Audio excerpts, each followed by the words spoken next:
বন্ধুরা, আজকে আমি চিকেন রোস্ট রান্না করব। তো আমার ফেসবুক আইডি এবং আমার ইউটিউব চ্যানেলে সবাইকে স্বাগত, আমার ফ্যান ফলোয়ারদেরকে।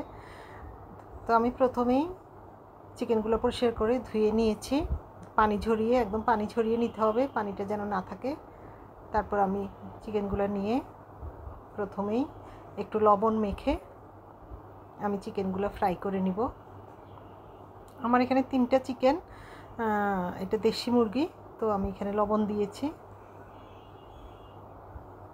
12 পিস চিকেন হয়েছে।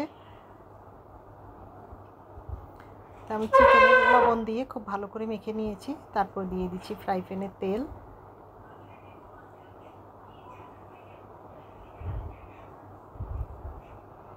তারপর আমি চিকেনগুলোকে ফ্রাই করে নিব।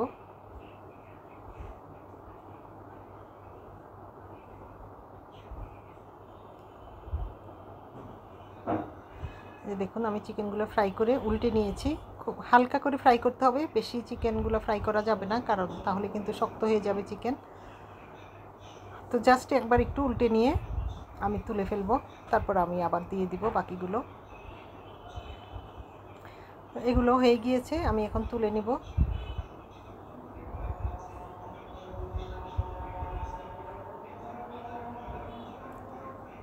তারপর আমি দিয়ে দিব ফ্রাই প্যানে আর একটু তেল অ্যাড করে দিব, তেল অল্প আছে। তারপর দিয়ে দিচ্ছি আমি পেঁয়াজ কুচি।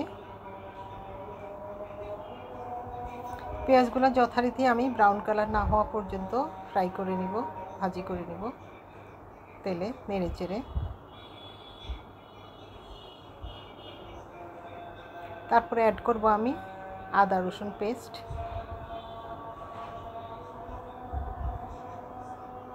পরিমাণ মতো আদা রসুন পেস্ট আমি দিয়ে দিয়েছি, আপনারাও পরিমাণটা বুঝে দিবেন।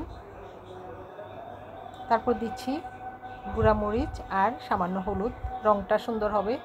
সামান্য মরিচ দিয়েছি আমি, বেশি না। আর এখানে আমি নিয়েছি বাদাম, টক দই, তারপরে পেঁয়াজ বেরেস্তা আর কিশমিশ আমি ব্লেন্ড করে নিয়েছি। সাথে দিয়েছি কয়েকটা কাঁচামরিচ, 3-4টা কাঁচামরিচ, একটা ফ্লেভার হবে তাহলে কাঁচামরিচের জন্য। তারপর আমি মশলাটাকে খুব ভালো করে কষিয়ে নিব।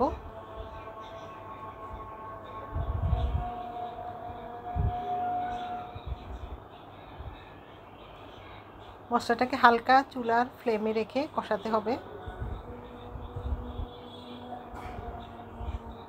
তারপরে অ্যাড করব আমি লবণ পরিমাণ মতো।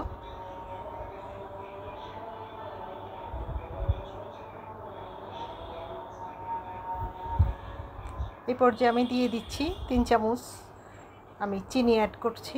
আমি কিন্তু রোস্টে একটু চিনি দেই সবসময়, এতে টেস্টটা কিন্তু অন্যরকম হয়। বাচ্চাদের জন্য আসলে খুব টেস্ট, এটা বাচ্চারা খুব পছন্দ করে, এই একটু মিষ্টি মিষ্টি লাগে। তো আপনারা ট্রাই করবেন একটু চিনি দিতে। আমি রোস্টে সবসময় আমি একটু চিনি দিই।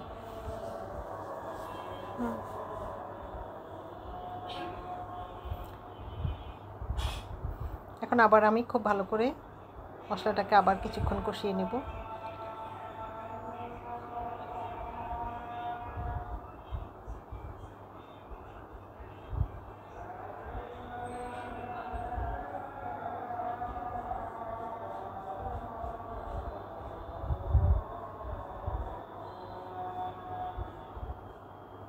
দেখুন মশলাটা কষে যাচ্ছে।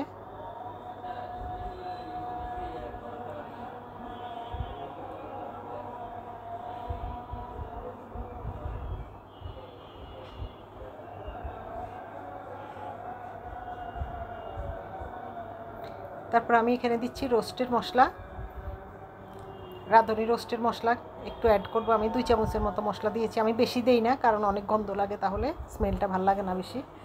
তারপর দিয়ে দিয়েছি আমি টমেটো সস। দেখুন আমার মশলাটা এখন কষাতে কষাতে কালারটা চেঞ্জ হয়ে গিয়েছে।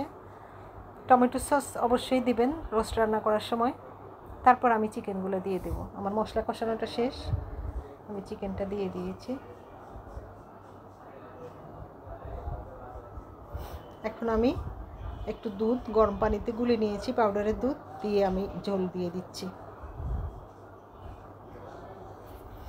দেখুন তারপর আমি একটু ফুটে ওঠার পরে আমি একটু কাঁচামরিচ দিয়ে আবার হালকা ডিম করে চুলায় বসিয়ে রাখবো কিছুক্ষণ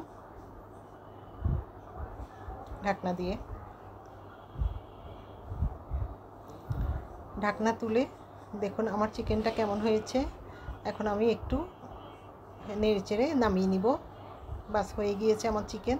তো ভিডিওটি ফুল দেখবেন আর লাইক কমেন্টস করবেন। অনেক অনেক ধন্যবাদ ভিডিওটি দেখার জন্য।